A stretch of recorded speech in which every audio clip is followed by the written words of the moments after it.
Good morning students शुभ सकाळ पिला माने केमती अछ मु भाबुची तुम माने समस्ते भलरे आ सुस्थ रे थिबो। आमे पूर्वरु पाठ 1 पाठ 2 पाठ 3 पाठ 4 पढ़ी सारिछे। आज पाठ 5 पढ़िबा चाहूची हमर संयुक्त अक्षर उम हलंत प्लस घ इज इक्वल टू घ। आमे आगुर जानिछे भी ना हमर व्यंजन वर्ण रे 5टी वर्ग अछि। कौन कौन ना क वर्ग च वर्ग ट वर्ग त वर्ग और प वर्ग। क वर्ग अक्षर गुड़िक कौन कौन ना क ख ग घ म हूँ तार अंतिम वर्ण क सहित मिसिकी कौन तैयार करथिला क ख सहित करथिला ख ग सहित मिसिकी करथिला ग सेमती आज घ सहित मिसिकी वर्ण तैयार करबा घ कौन ना उम हलंत प्लस घ इज इक्वल टू घ। अच्छा पिला माने आसामी शब्द गुड़िक पढ़ी नबा कौन ना संघ जंघ लंघन जिंघास सांघातिक संघमित्रा सुंघेबा जंघिया ये गुड़िक आमर शब्द थिला। आसामे वाक्य गढ़ा वाक्य मु आगुरी कही कौन केते गुड़िए शब्द को लेकिन आमे वाक्य गठन करवा केमती शब्द जे निजर मनर भावना को परिप्रकाश करि पारुथिबो आ वाक्यर शेष रे हमर पूर्णच्छेद थिबो। आसा वाक्य गढ़ा आजिकाली गाँव रे युवक संघ गढ़ी उठिलाणी हमर प्रथम वाक्य।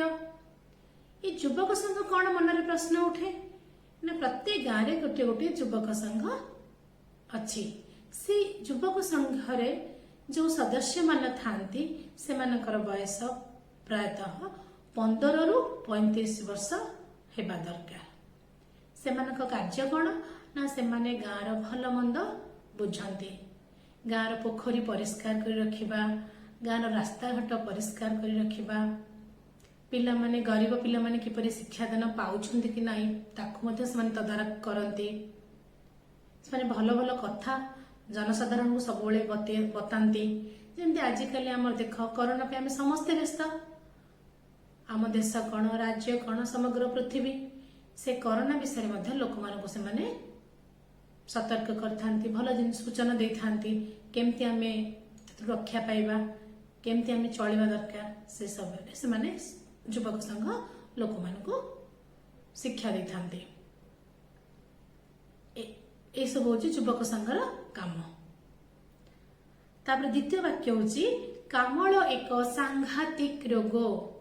कामल कौन ना जंडिस जंडिस एक सांघातिक माने भयंकर रोग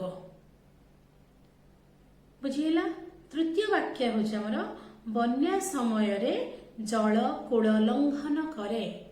आमे जानिचे वर्षा हेले हमर नदी नाल कूओ पोखरी सब परिपूर्ण हो जाए बन्या हेले सब नदी रे पूरा जल परिपूर्ण हो जाए नदी परिपूर्ण होगी से कौन करे तार कूल को लंघन करे ता कूल को से अतिक्रम करे से कूल को अतिक्रम देले पानी गुड़ा नदी भीतर बाहरी आसी हमर चारियाडे बन्या सृष्टि हुए।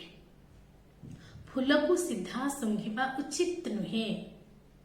फूल रे बहुत बढ़िया बास्ना थाए सुंदर बास्ना से छोट छोट कीट पोक से आकर्षित होगी आसी था फूल पाखक तेणु तुम जदि फूल को सीधा सुंघिब से फूल भितर थिबा पोक बा छोट कीट तुम कौन करेंगे सुंघिले आम सुंघुचे कौन कौ सेन्स अर्गान आम नाक मध्यम सुंघुचे ताद्वारा आम सुंघिले से नाक मध्यम आम देह भीतर को पलैब से पोकटे कीटटे जोड़ा कि आम बहुत क्षतिकारक तेणु पे तुमने केबे भी फूल को सीधा सुंघिब नाही।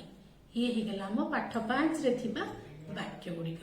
आसा मुझे तुम काम को आलोचना कर दोचे। खाली घर पूरण करवा कौन हम उम हलन प्लस घ इज इक्वल टू घ।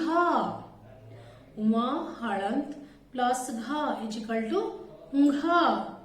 डैश प्लस घ इज इक्वल टू घ कौन ना व हलन प्लस घ इज इक्वल टू घ तले दि जाइथिबा शब्द को लेकिन आम वाक्य गढ़ा सुंघिबा देछि बढ़िया सुंदर वाक्य तुमको इना पढ़ेली कौन ना फूल को सीधा सुंघिबा नाही